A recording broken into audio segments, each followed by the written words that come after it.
Sois notre bien-aimé, souverain de nos vies. Gloire à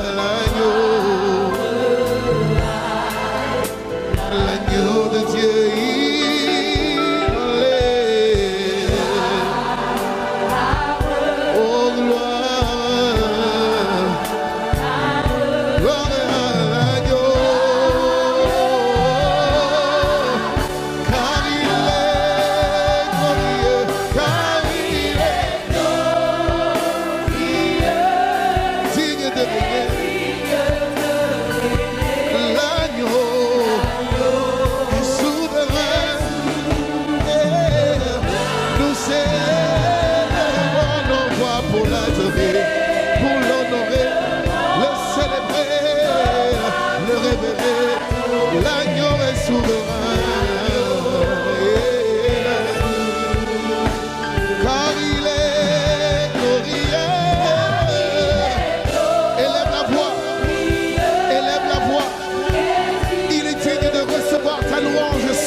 Personne d'autre, l'agneau est souverain, il est souverain.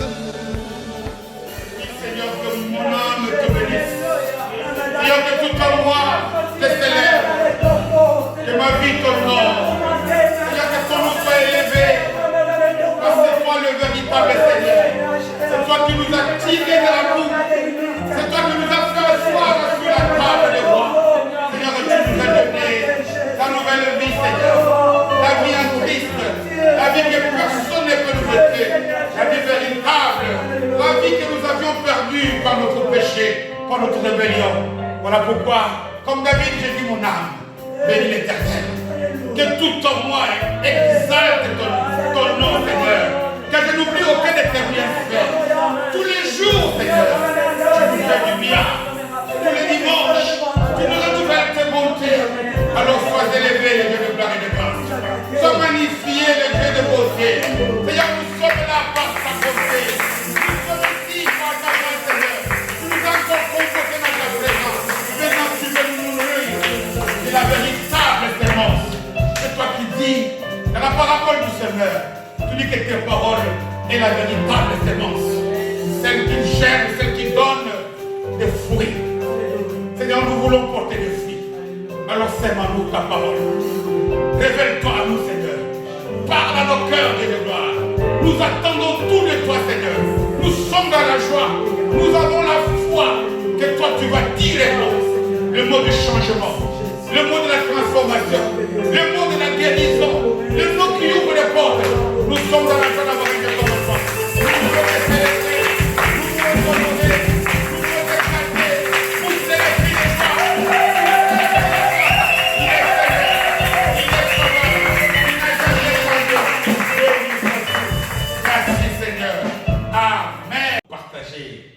La parole de Dieu, que Dieu bénisse la chorale, que Dieu bénisse tout le monde qui est là, que Dieu bénisse nos bien-aimés aussi qui nous suivent sur les réseaux sociaux, parce que la parole de Dieu doit être diffusée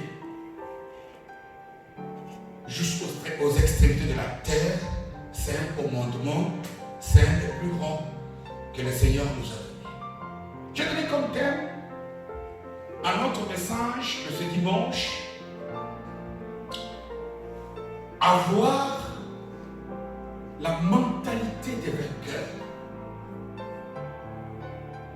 Nous comprenons bien, nous, jeunes enfants, avoir comment développer les attitudes, le comportement d'un gagnant.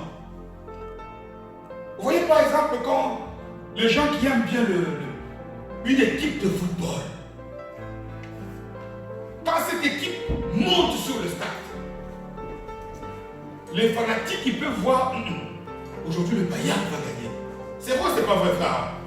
Hein? Quand quelqu'un aime bien un boxeur, rien que par son attitude, quand il monte sur le ring, tu peux dire celui-là aujourd'hui va gagner. Et c'est très important que nous puissions avoir cette mentalité. Parce que d'abord, toute victoire commence d'abord par la tête, avant de devenir physique. Si dans la tête tu as échoué, j'ai toujours dit ici, vous savez, la plupart des élèves, pourquoi ils échouent en mathématiques? Si tu regardes leur cerveau, c'est écrit dans des grands caractères. Les mathématiques sont difficiles. Alors qu'il n'y a rien de plus logique. Quand tu as un cours de géographie, on te demande la superficie de la Belgique. Ou tu connais ou tu ne connais pas. Tandis qu'en mathématiques, tu peux inventer une solution quand même. Ça dépend du raisonnement. Mais beaucoup de gens échouent parce que dans la tête, ils ont déjà raté. Ils n'ont pas la mentalité des vainqueurs. Ils ont déjà échoué. Ils ratent beaucoup de choses. Et nous allons voir que c'est vrai dans la vie physique. Mais c'est vrai aussi dans la vie de tous les jours. Dans la vie spirituelle. Amen. Si dans une famille, vous développez la mentalité d'échec, vous allez connaître l'échec. Mais si vous développez la mentalité de vainqueur, de gagnant, vous allez gagner. Et surtout dans la vie de tous les jours, nous connaissons beaucoup de défaites. Parce que nous avons du mal à développer cette mentalité-là. Quand quelqu'un commence une histoire, tu vas à l'université, d'abord je dois me dire que moi je vais réussir.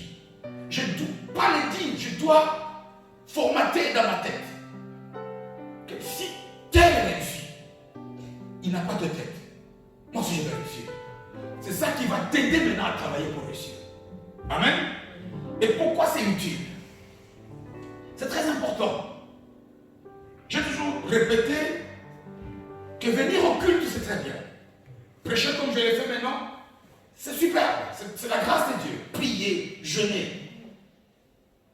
Mais si quelque part, tu veux trouver du travail, tu veux que Dieu te bénisse, que Dieu exauce à tes prières, ce n'est pas en restant couché tout simplement que ça va se faire. Mais c'est en développant la mentalité de gagnant. C'est en essayant, rien n'est facile, rien n'est acquis sur cette terre. Pourquoi? Je le dis et je le répète, ça fait 2, 3, 4 dimanches. Le Saint-Esprit nous révèle par la bouche de l'apôtre Jean, à sa première épître, chapitre 5e, verset 19e. Il dit quoi? Le monde est sous la puissance de qui? Du diable. Ici, nous sommes en train de développer des mentalités pour savoir quelle attitude pour vaincre, pour vivre dans le repos de Dieu. Or, nous sommes dans un milieu hostile. Nous sommes dans un milieu plein de caïmans, des alligators, toutes sortes de reptiles, de cobras. Il n'y a pas de petits serpents, il y a des serpents à lunettes. Et dans ce monde ici, si nous n'avons pas la mentalité de vainqueur, on va échouer. Nous souhaitons nous tous un jour pour le vivre, trouver un bon mariage. Les hommes comme les femmes.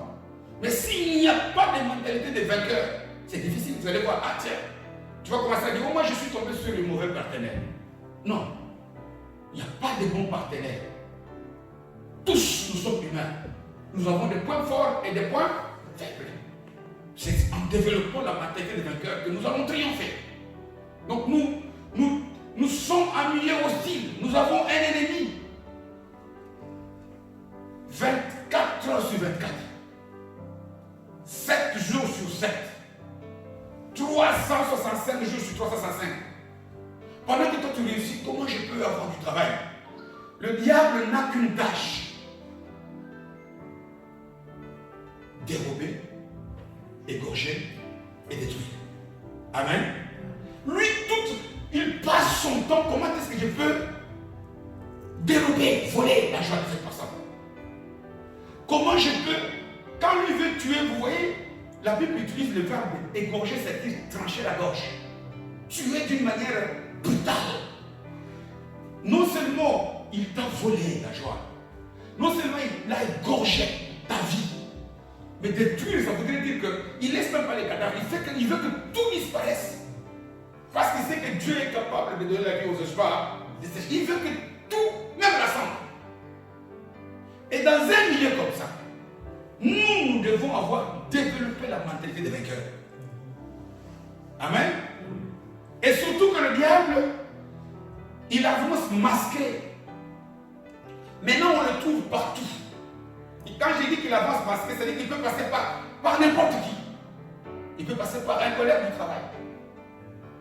Il peut passer par un ami.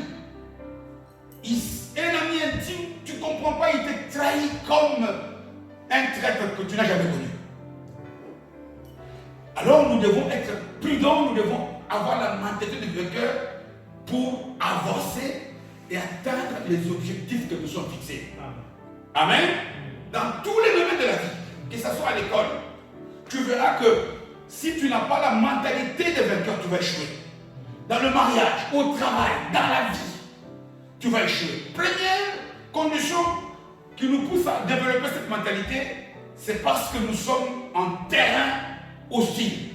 Deuxième chose, c'est parce qu'aussi nous devons travailler. Il y a des choses que nous devons faire. L'apôtre Paul dit à l'église de Corinthe, chapitre 15e, je pense, il dit, moi qui n'étais rien, moi qui ai persécuté l'église, moi je ne mérite même pas d'être appelé apôtre. Mais regardez l'onction que moi j'ai. Regardez comment Dieu a fait de moi une personne utile. Il ajoute, c'est la grâce. Mais cette grâce-là, c'est parce que j'ai travaillé plus que tout le monde. Amen. Nous venons ici. Tu ne travailles pas, tu auras peu. Tu vas te contenter de ce qu'on appelle la grâce commune. Mais nous voulons avoir plus. Amen. Nous voulons développer plus. Nous voulons aller loin. Nous voulons avoir le maximum. Voilà pourquoi Dieu nous donne ces messages pour nous aider. Dieu sait ces choses. Et il nous a équipés. Il nous a donné des choses qui sont déjà à nous. Nous avons des choses que nous n'utilisons pas. Il dit qu'il nous a dotés, ça c'est Paul qui l'a dit aussi aux Corinthiens, des armes qui peuvent ébranler les forteresses. Dieu a donné. Imagine-toi, tu es devant une bagarre, tu es devant quelqu'un t'a donné toutes les armes. Maintenant tu pleures, tu laisses tomber. Mais c'est à toi de manier l'arme. Pourquoi? Parce que non seulement il nous a donné des armes plus efficaces. Il dit, les forteresses ne résistent pas devant les armes. Alors, aujourd'hui, nous sommes en train de voir comment utiliser ces armes. Et surtout, quels sont les obstacles qui nous empêchent à utiliser. Ce ne sont pas des armes conventionnelles, ce ne sont pas des fusils, ce ne sont pas des revolvers. Ce sont des choses qui sont. Là, on l'a vu. L'image passée, on va le répéter aujourd'hui. Quelqu'un souffre alors que Dieu savait qu'il a mis la victoire en lui. Il suffisait d'activer cette victoire pour qu'il puisse vaincre l'adversité. Donc, nous voulons développer cette mentalité. Nous allons partir de l'exemple d'une personne qui était aussi comme toi et moi, vaincue. Et nous allons voir qu'est-ce qui l'a poussé à développer cette mentalité et surtout de gagner. Amen. Je me demande de tourner nos Bibles dans l'évangile selon Saint Luc au 19e chapitre. Luc, c'est un médecin, Luc. L'évangile de Luc, 19e chapitre, et nous lisons par la grâce de Dieu le 10 premier verset, un texte extrêmement connu. Nous y sommes? Amen. Que Dieu soit loué. Nous lisons donc l'évangile selon Saint Luc, au 10e chapitre, nous lisons les 10 premiers versets. J'ai la chronologie de Jésus. Jésus étant entré dans Jéricho, traversait la ville. Et voici un homme riche, appelé Zachée, chef était publicain. Publicain, c'est... Il travaille au financement. Cherchait à voir qui était Jésus. Mais il ne pouvait y parvenir à cause de la foule, car il était de petite taille. Verset 4e, il courut en avant et monta sur un sycomore pour le voir, parce qu'il devait passer par là. Lorsque Jésus fut arrivé à cet endroit, il leva les yeux et lui dit: Zachée, hâte-toi de descendre, car il faut que je demeure aujourd'hui dans ta maison. Zachée s'y hâta de descendre et le reçut avec joie. Voyant cela, tous dans la foule murmuraient et disaient: il est allé loger chez un homme pécheur. Mais Zachée, se tenant devant le Seigneur, lui dit: voici, Seigneur, je donne aux pauvres la moitié de mes biens. Et si j'ai fait tort de quelque chose à personne, je me rends le quatrième. Verset 9e, Jésus lui dit: le salut est entré aujourd'hui dans ta maison, parce que celui-ci est un fils d'Abraham, car le Fils de l'homme est venu chercher et sauver ce qui était perdu. Parole du Seigneur. Mon souci, ma prière, c'est que cette parole que Jésus répète pour cet homme, au 9e verset, soit aussi prononcée pour toi. Il dit quoi? Aujourd'hui, Jésus me dit, le salut, quand on parle du salut, je l'ai déjà dit ici. Le salut, dans le mot salut, c'est un paquet. Il y a le fait d'être sauvé pour aller au ciel. Mais quand on dit salut, c'est aussi avoir la solution à tous nos problèmes de tous les jours. Le ciel, c'est comme la tête des wagons, mais il est la tête du locomotive, et il y a des wagons qui sont les victoires dans nos combats de chaque jour. Ici, il lui dit, regardez cet homme, il était riche, très riche, mais il n'avait pas de salut. Parce qu'il y en a qui pensent ici que moi, les jours où j'aurai l'argent, ma vie va changer. Tu te trompes. Il y a beaucoup de gens qui sont milliardaires qui se sont suicidés. J'ai lu sur les réseaux sociaux, Facebook, je pense au Canada, aux États-Unis. Un couple, quand tu vois ce couple-là, le mari est prophète. Ils ont une très bonne église. Je ne sais pas si d'autres personnes ont vu la même chose. Une bonne église. Beaucoup de gens.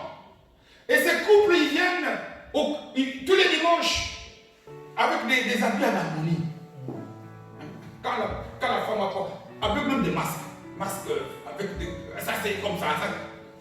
Tu regardes, tu dis, oh là là, si je pouvais avoir un couple comme ça. Mais cet homme, ce prophète, est en prison, il a perdu sa femme. Que les apparences ne nous trompent pas. Amen. Que les apparences ne nous trompent pas. Parce que d'abord, le salut, c'est d'abord dans le cœur. Un cœur tranquille. Un cœur dans la joie. Tu viens même, tu manques d'argent, mais tu as la paix. Jésus nous dit quoi? Je vous laisse quoi? La paix. Je vous donne ma paix. Parce que la paix est plus que l'argent. Regardez beaucoup d'autorités politiques. Regardez un peu, imaginez-vous quelqu'un qui a des milliards, mais non. Mais donc, le médecin on dit, tu as un cancer en phase terminale. Crois-tu que ces milliards peuvent lui faire quelque chose? Pas du tout. Amen.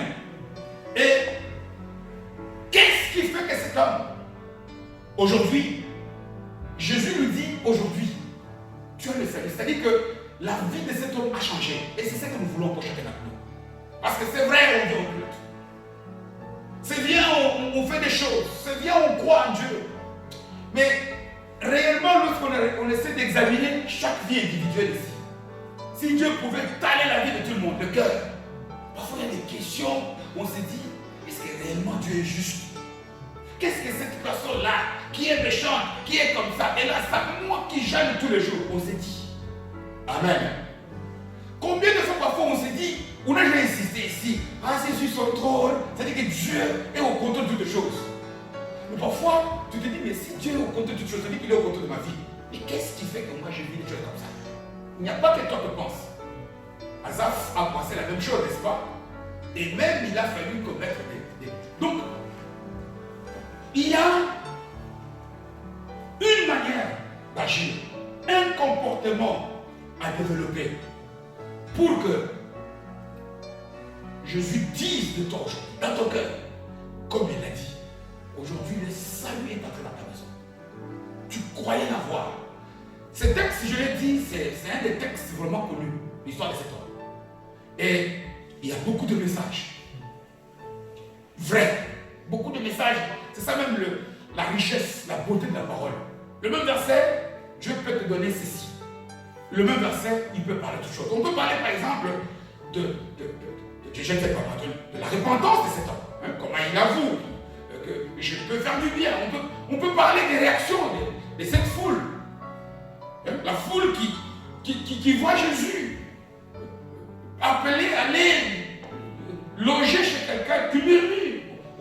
On peut prêcher le message sur attention, tout ce qui est à côté de toi, même s'il te sourit, il n'est pas nécessairement avec toi. Amen. Hein? Mais aujourd'hui, les Saint-Esprit nous conduit dans une direction tout autre. Une direction où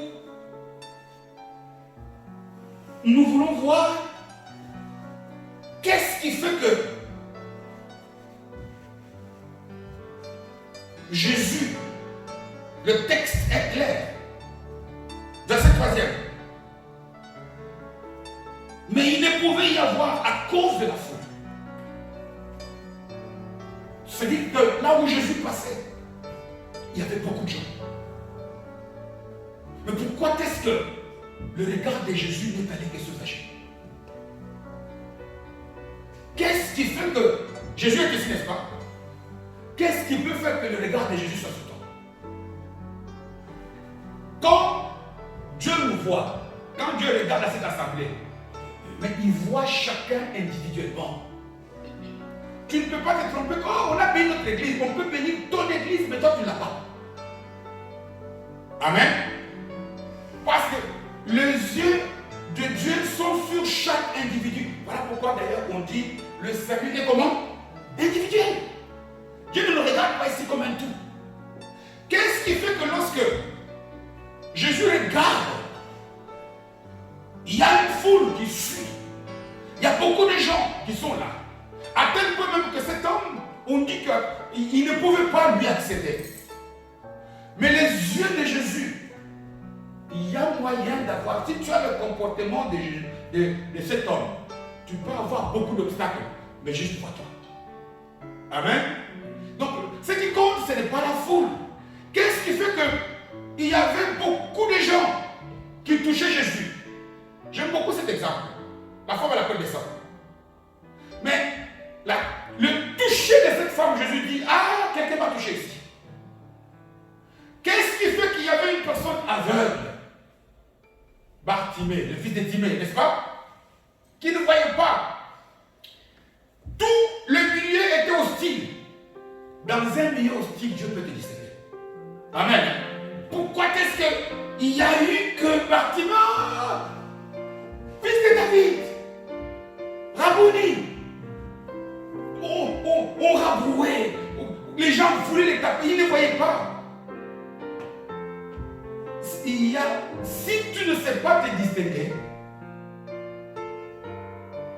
les yeux du Seigneur ne sont pas sur toi. Amen. Au moment où nous parlons ici, un dimanche, dans le monde entier, il y a beaucoup d'assemblées qui célèbrent Jésus. Qu'est-ce qui peut nous faire nous dire, nous, en tant qu'assemblée, que les yeux du Seigneur sont sur cette assemblée? Et c'est ce que, sur cet aspect-là, que le Saint-Esprit va chercher à nous éclairer ce dimanche. Amen. Nous devons comprendre qu'on peut venir ici. Tu vois ici, tout le monde dit, ah, il y avait l'onction. Toi, tu regardes. Au téléphone, tu commences à mentir. Ah, il y avait l'onction. Mais toi, tu vois rien. vigueur. Et ils sont toujours comme ça, ils montent. Oh, ils montent. Parce que toi, tu ne vois pas. Toi, tu ne vois pas. Parce qu'il y avait beaucoup de foule. Mais Jésus n'a vu que Zachée. Et ça, c'est quelque chose de très important que nous devons développer. Nous lisons le texte. Il est ça. Mais je lis ce message d'aujourd'hui au message du dimanche passé. C'est la suite, c'est la fin. Nous avons vu le dimanche passé une personne qui avait tout. Une personne qui, Dieu lui a donné toutes les promesses. Josué. Mais il a failli échouer. Il a fallu que Dieu insiste. Parce qu'à plusieurs reprises, Dieu lui dit, lève-toi. Et Dieu ne secoue. Dieu te dit aussi la même chose. Parce qu'il nous a déjà répété de quelque chose plusieurs fois. Lève-toi, lève-toi. Marche, avance. Je t'ai déjà donné. Moi, quand j'ai dit quelque chose, j'accomplis. Voilà ce qu'on appelle Dieu fidèle. Et puis, lève-toi. Mais il lui rappelle ce qu'il m'avait déjà donné. Prends courage. Et nous avons compris que dans la vie, ici, si tu ne développes pas de courage, tu n'auras rien. Et ici, il n'est pas question, je ne parle pas ici de courage qui est comme une sorte de folie humaine. Je parle de prendre courage pour faire donner raison à la parole de Dieu. Il pouvait y avoir des géants qui tuent. Jéricho pouvait être barricadé par des murailles. Quand Dieu dit, il pouvait y avoir le Jourdain, un fleuve avec des caïmans. Mais quand Dieu te dit, pars, alors prends courage. Amen. Donc je ne parle pas ici d'un courage. Oh non, je suis allé affronter le policier là parce que le pasteur il a dit qu'il devait avoir courage. Ça c'est l'infraction. Je ne parle pas de ce courage. Je parle d'un courage qui donne raison à la parole de Dieu. J'ai écouté une histoire dans une assemblée. Un jour, le pasteur, au moment de communiquer, tout le monde, le culte était parfait. Et puis, il dit aujourd'hui, Dieu nous a fait grâce. Il appelle une sœur de la chorale. Allez, sœur telle, viens. J'ai le plaisir de vous dire qu'il a trouvé un fiancé, c'est monsieur Ender. Et monsieur il s'élève et on entend au milieu de la chorale un garçon. Comment ça s'appelle? Il était dans la chorale avec la fille. Il n'a pas pris la parole de Dieu a dit. Est-ce que c'est marié, c'est la parole qu'il a dit ou non? Dieu lui avait donné beaucoup d'occasions. Il n'avait même pas une belle voix. Il n'a jamais eu de courage. Mais il a peur que. Et pour demain, qu'est-ce qu'il a fait? Je voulais aussi l'épouser. Il fallait le dire. Il fallait. Nous ratons des tas de choses comme ça. Parce que quand tu dois avoir quelque chose, n'hésite pas. Tu dois avoir le courage. Si ce que tu veux faire correspond à ce que Dieu t'a dit, va dans le sens de la parole. Et c'est ce que cet homme a fait. Regardez un peu des gens tels que qui? On a cité David contre Goliath. Mais regardez un peu ce qu'Abraham a fait. Savez-vous le jour où Dieu s'est révélé à Abraham comme le Dieu qui pourvoit? Hein? Dieu qui pourvoit, on dit comment? Il y aurait comment? J'irai. Mais c'est lorsque Abraham était avec Isaac au sommet du mont Moriah.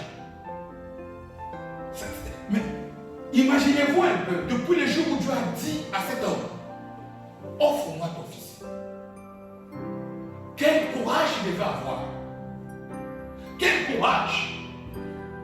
Paul nous révèle dans Romains, je pense Romains 4, où il dit qu'il savait. Comment ça? Ça c'est dans notre alliance.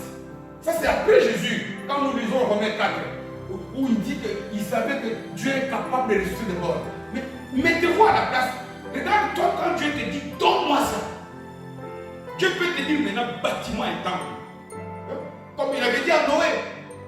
Oh, Noé était bien, hein? Dieu l'a dit, il a obtempéré. Savez-vous combien il a investi pour travailler? Combien d'argent? Combien d'énergie? C'est facile de voir que, oh, il a obtempéré. Les choses que Dieu nous demande pour le faire, il faut développer beaucoup de courage. Amen. Hein? Il faut développer beaucoup de courage. Imaginez-vous des gens tels que Daniel. Tout le monde chante. Oh, Daniel. Ils étaient jeunes, hein, Daniel. 20 années, je pense. Il refuse, il dit, je ne mange pas ce pain. En territoire hostile aussi. Et puis au chapitre 3e, tu dois te prosterner contre les idoles. Il dit niet. Que dire les gens qui mettent la main de Moïse. Et il y a beaucoup, la Bible est pleine de beaucoup d'exemples comme ça. Tout. Voilà pourquoi d'ailleurs dans la liste au Hébreu 11, on les appelle les héros. Un héros, c'est quelqu'un qui a opéré un acte de bravoure, de courage, pour donner le salut à plusieurs personnes. Que ce soit dans la vie civile, mais aussi dans la vie spirituelle. Beaucoup de gens échouent. Parce que moi et toi, nous chrétiens, nous ne développons pas le courage. Amen. Il y a des gens sur lesquels on doit imposer les mains, mais tu es fatigué, tu n'as pas le temps. Et tu te dis. Et aujourd'hui, nous allons voir aussi cet homme qui va nous aider à comprendre, même chez beaucoup, comme Josué, qu'est-ce qui l'avait empêché à développer le courage? Qu'est-ce qui nous empêche d'avancer? Qu'est-ce qui nous empêche de développer cette mentalité de gagnant? Cette attitude de victorieux? Qu'est-ce qui nous empêche? C'est ce que ce texte nous révèle ici. Amen. On nous dit que lorsque nous lisons, Luc nous dit, je pense au verset 4e. Non, verset 2e. Et voici un homme riche, appelé Zachée, chef des publicains. Il cherchait à voir Jésus. Mais quel était le but? Pourquoi? Voir Jésus, pourquoi? Beaucoup de gens sont venus à l'église. Pose la question, tu es venu à l'église, pourquoi? Tu vas voir que tu vas être étonné. Luc ne nous dit pas ici. Tu ne peux pas faire quelque chose sans savoir pourquoi. Moi, je ne dis pas que vous ne savez pas. Et ça peut nous aider à comprendre pourquoi. Il y a ici des comportements qui nous révèlent que Luc l'a tué pour moi volontairement. Ou alors, le Saint-Esprit a voulu les taire volontairement. Parce qu'un message peut être dit, mais un message peut aussi être vécu. Amen, amen. Hein? Les comportements, tous les gestes, toutes les attitudes de cet homme nous révèlent ce que Luc veut dire. Il est allé pour voir Jésus. Rien que le fait de nous dire, il est allé pour le voir, déjà implique qu'au moins un, il connaissait Jésus. Bien ou pas bien, il le connaissait. Deux, qu'il savait que Jésus allait passer. Si nous venons ici à l'église, je vais à l'église. Tu dois voir l'église. Mais si tu viens ici, tu viens pour voir Jésus, tu auras une autre attitude. Amen. Il dit, moi je suis allé pour voir Jésus. Tu pries toi aussi. Tu jeûnes, tu chantes, tu prêches. Tu écoutes des messages, tu vas dans des séminaires. Tu vas pourquoi? Quel est le mobile? Qu'est-ce qui te pousse à servir Dieu? Nous devons chercher à connaître ces réponses.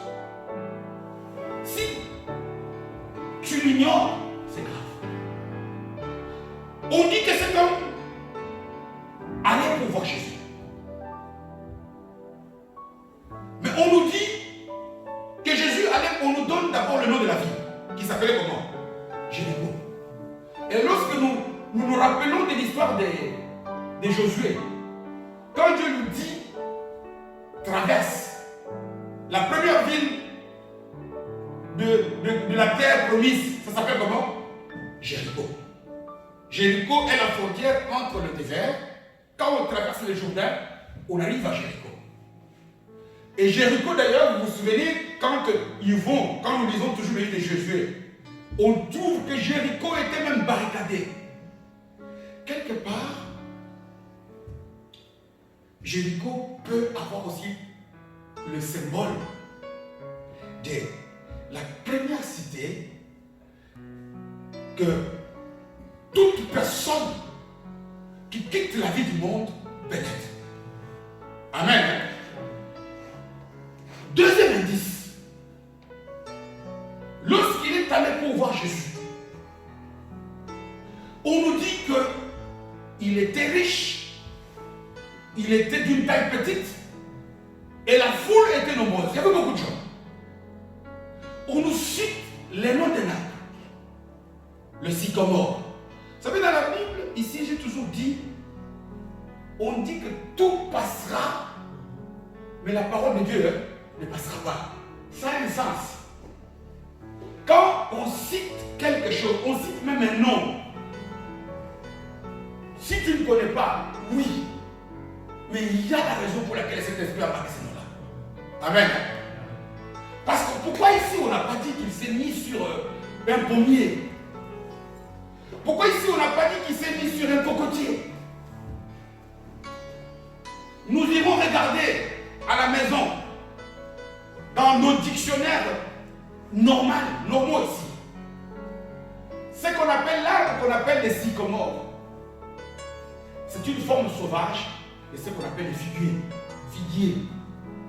Le figuier, c'est lorsqu'il est domestique. Mais lorsque il pousse de lui-même et qu'il n'y a pas d'entretien, le figuier sauvage, on l'appelle le sycomore. Quelles sont les caractéristiques de cet arbre? D'abord, son tronc est de petite taille. Et comme on ne prend pas soin de lui, il a tellement de branches qui pendent presque même par terre. À tel point que lorsque nous qui sommes des lecteurs de la Bible, nous allons aller lire l'évangile de Jean, premier chapitre, lorsque Jésus commence à faire ses premiers disciples.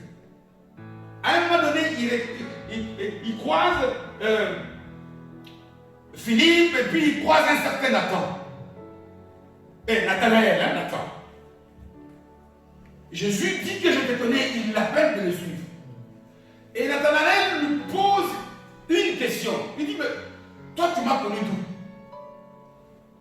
Évangile de Jean, les versets vers la quarantaine et vers la fin. Tu m'as connu où? Il dit, lorsque tu étais assis sous les figuiers ou sycomores, sur les versets, je te connaissais. Voilà pourquoi le sycomore est devenu le symbole en Israël du lieu de la méditation de la parole. Amen. Et le sycomore peut être le symbole, par exemple, de l'Église. Le sycomore peut être le symbole de tout ce que toi tu fais qui t'approche à la méditation de la parole. La prière, le moment de prière, le moment de partage, le moment d'intercession. C'est ça qui représente les sycomores. Il est monté là. Mais avant de monter pour y aller, on nous dit que il y avait beaucoup d'obstacles qui sont présentés devant ces gens. Le premier obstacle, c'était l'environnement social. On dit qu'il y avait beaucoup de gens. Lorsque toi et moi ici, nous allons quelque part pour voir un match, un théâtre ou n'importe quoi, et qu'on ne trouve que devant nous il y a un écran, on fait quoi? On repousse chemin. Il a vu la foule. Logiquement, pour moi et toi, il devait y renoncer. Il est resté. Mais il n'y avait pas ça comme obstacle. On dit aussi qu'il était chef des publicains. Il avait aussi un obstacle psychique, psychologique. Moi ici, il y a la foule. C'est vrai que là, il y a un sycomore. C'est vrai qu'il y a quelque chose qui peut me aller voir. Mais avec mon rang social, si je vais, qu'est-ce que les gens vont dire? Deuxième obstacle. Troisième obstacle. Il était publicain. Je vous ai dit ici, publicains sont des gens, à l'époque de Jésus ici, j'ai déjà répété à maintes reprises ici, la Palestine, donc la terre d'Israël, parlons comme ça, était sous occupation des Romains. Romains pas Rome de l'Italie, l'empire romain de l'époque. Maintenant, les Romains avaient recruté parmi les Juifs des agents qui allaient se mettre à certains endroits pour prendre l'argent des gens, percevoir les taxes, les impôts. Et ces gens-là étaient mal vus par la population. On les appelait comme on appelle aujourd'hui au Congo les collabos. Hein? Les gens qui collaborent avec l'ennemi. Il ne pouvait pas. Pourquoi? Parce que son rang social. 2, son physique, sa petite taille. 3, il est considéré comme collabo. On peut lui faire du mal. On peut citer toute une liste ici d'obstacles. Et cet homme, lui, s'est dit, quels que soient ces obstacles, moi je veux voir Jésus. Amen. En d'autres termes, qu'est-ce que je veux dire ici? Qu'est-ce qui nous empêche, moi et toi, à avoir la mentalité de cœur? C'est parce qu'au premier obstacle, on démissionne. Amen. Tu peux venir à l'église ici tous les jours. Je te bénis. Les jours où, même que tu as 1000% raison, on te fait du mal. C'est quoi cette église? Au premier obstacle. C'est comme si pour nous, le feu doit être vert partout. Quand nous on se met sur l'autoroute, tous les feux devant nous doivent être verts. On ne doit pas trouver un feu orange au bruit. C'est ça. Développer la mentalité de vainqueur. Manifester le courage, c'est que trouver un moyen d'aller jusqu'au bout, d'atteindre tes objectifs, quels que soient les obstacles devant toi. Je suis dans un ménage. Il y a des problèmes. Je n'abandonne pas. Je continue. J'ai raison. Mais mon objectif, c'est interne. Je continue. Et c'est ça que cet homme a développé. Aller jusqu'au bout. Je ne sais pas à qui le Saint-Esprit parle en ce moment. Je sens le tous. Dans beaucoup de domaines, ou soit nous sommes dans, comme on dit, la routine, on le fait sans y croire. Mais le cœur n'y est plus. Ici, Jésus, quand il voit que le cœur est déterminé à surmonter les obstacles, quand toi tu veux le voir, c'est lui qui va te voir. Amen. Parce que Zachée est monté pour voir Jésus. Mais lorsque nous lisons le texte, on nous dit que lorsque Jésus est arrivé, là où il était, c'est Jésus qui l'a vu. Si tu viens ici à l'église, si tu pries, si tu jeûnes, tu fais tout ce que tu veux, tu montes sur tous les sycomores que tu veux. Si tu cherches à aller jusqu'au bout de ce que Dieu t'a dit, quels que soient les obstacles, Jésus te verra. Amen. J'encourage ici les gens. Ne lâche pas. N'abandonne pas. N'abdique pas. Tout ce que Jésus promet, il le réalise. Il est un Dieu fidèle. Amen. Parce qu'il y a 3 choses qui nous embêtent, que chacun d'entre nous ici doit chercher à supprimer de sa vie. 3 obstacles majeurs qui ont poussé cet homme, quels que soient les handicaps qui se présentent devant lui, d'avancer. 1. Les avis des autres. Amen. Beaucoup d'entre nous ici, on échoue parce qu'on ne veut pas faire des choses. Parce qu'on se dit toujours, qu'est-ce que tel frère va dire? Qu'est-ce qu'on va dire de moi? On tient trop compte. Nous avons partagé ici il y a 2, 3, 4 semaines. Les gens parleront toujours. Si pour bien agir en faveur de Dieu, notre référence, c'est ce que les autres vont dire, on perdra beaucoup. Les gens diront toujours, tu n'as rien fait, les gens parlent. Tu as fait, les gens parlent. Ici, cet homme pouvait tenir compte aussi de ça. Il pouvait regarder, mais oui, mais qu'est-ce que ces gens vont dire? Un chef, un PDG, ils vont se moquer de moi. Non. Est-ce que le fait qu'il est monté, ils ont murmuré? Mais au moins au verset 9, Jésus a dit, aujourd'hui, tous tes problèmes ont trouvé leur solution. Voilà ce que ça veut dire. Quand il dit, le salut est entré dans ta maison.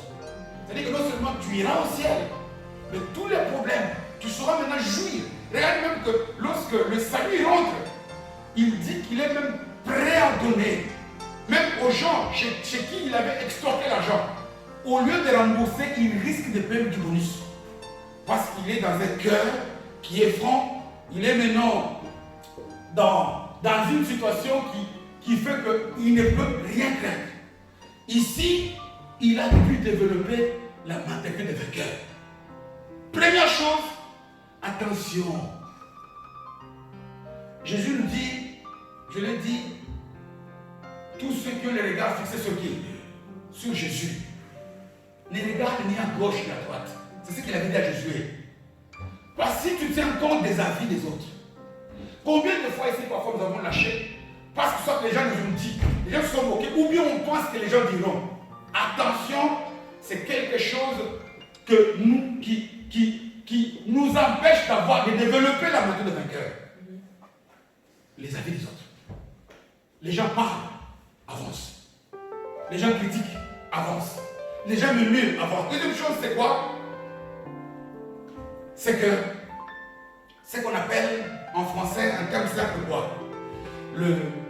La rationalité humaine. Je ne sais pas tous les mots simples. On calcule trop notre manière de penser humaine. On veut, quand Dieu te dit des choses et que toi tu y mets la logique rationnelle des humains, tu vas échouer. Parce que Dieu dit à Abraham, prends ton fils, ton unique. Le même Dieu qui lui avait dit, je ferai de toi le père d'une multitude. Mais il dit, Abraham est vieux. Si tu réfléchis selon la logique rationnelle humaine, tu échoues. Quand Dieu te dit, prie à 2 heures, ne te dis pas, mais je vais aller au travail à 5 heures. Ce n'est pas son problème. C'est lorsque nous sommes dans la dépendance totale. Cet homme aussi pouvait réfléchir. Je vais faire comment? On va me taper. La logique humaine aurait poussé cet homme à déserter, à fuir. Mais lui voulait voir Jésus. Son cœur voulait voir Jésus. Je dis bien qu'on ne nous a pas donné directement le motif, mais il est visible. Regarde partout quand on nous dit, on utilise toujours le verbe courir. Regarde un peu la plupart des gens quand on le dit dans la prière. Ça peut être. Mais lui il court, c'est qu'il aime. Quand quelqu'un court, Jésus lui dit, hâte-toi. On dit qu'il s'est hâté. Donc dans le mot voir Jésus, il y a des gens qui veulent voir en ayant la soif de voir.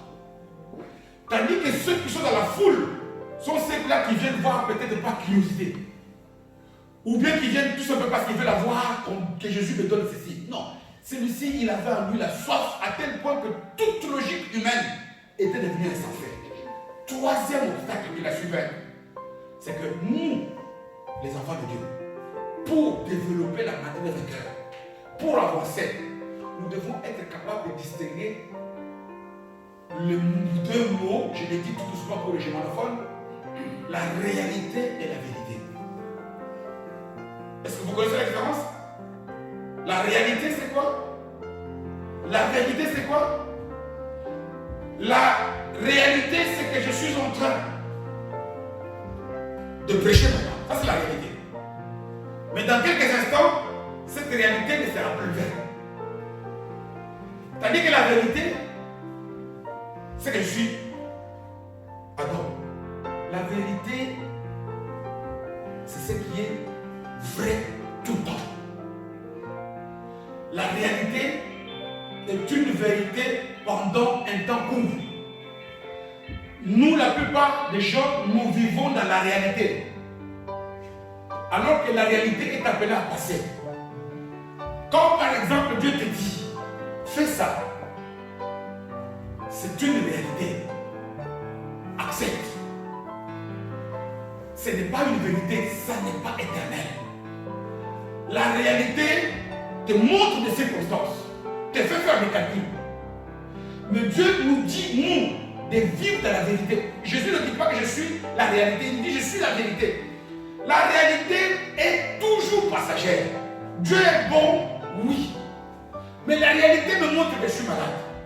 Mais je ne dois pas vivre parce que ça, que je sois malade maintenant, ça c'est une réalité. Mais la vérité c'est que Dieu me dit que je serai guéri. Amen. Mais nous plaçons beaucoup notre manière d'agir par rapport à la réalité. La réalité ce sont les circonstances actuelles. On ne doit pas chercher à mettre en doute la parole de Dieu par rapport à ce que nous vivons, à la vérité actuelle. Parce qu'elle est appelée à passer.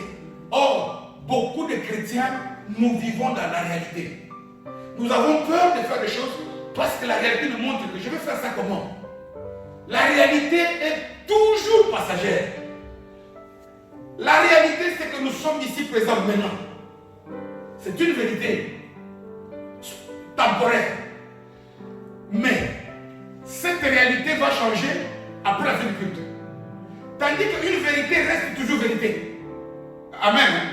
Une vérité, quels que soient les temps et les circonstances, demeure à jamais. Nous les chrétiens, nous avons du mal à avancer. Nous avons du mal à mettre la parole de Dieu en pratique. Parce que nos yeux sont fixés sur la réalité. Comment peux-tu dire que je fasse ça?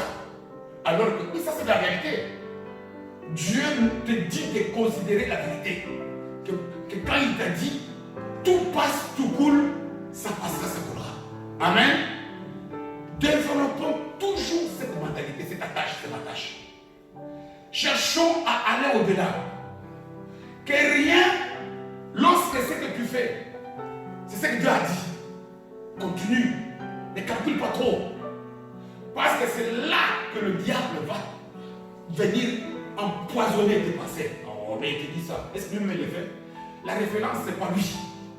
Amen. La référence, c'est la parole. Si c'est que quelqu'un t'a dit, même si la personne est une personne méchante, tiens compte, si elle t'a dit tu dois aimer ton prochain, tu ne vas pas dire je n'aime pas parce qu'il est méchant. Parce qu'aimer ton prochain, c'est un commandement de Dieu. Amen. Hein? Que Dieu nous aide. Moi, j'aimerais ici, vous savez, on appelle notre Dieu l'Éternel des armées. Amen. Hein? Nous sommes sa troupe. Nous sommes ses soldats. J'aimerais encourager chacun à partir d'aujourd'hui à développer la mentalité là, des vainqueurs, la mentalité des soldats de Dieu, des puissants. Les circonstances sont difficiles. Je ne calcule pas, j'avance. Amen. Je suis en échec maintenant. Je ne démissionne pas. Je continue. Amen. Corona ou Corona, je sais qui? L'Éternel. Parce que Corona est une réalité. La vérité est que je suis à tout vaincu. C'est de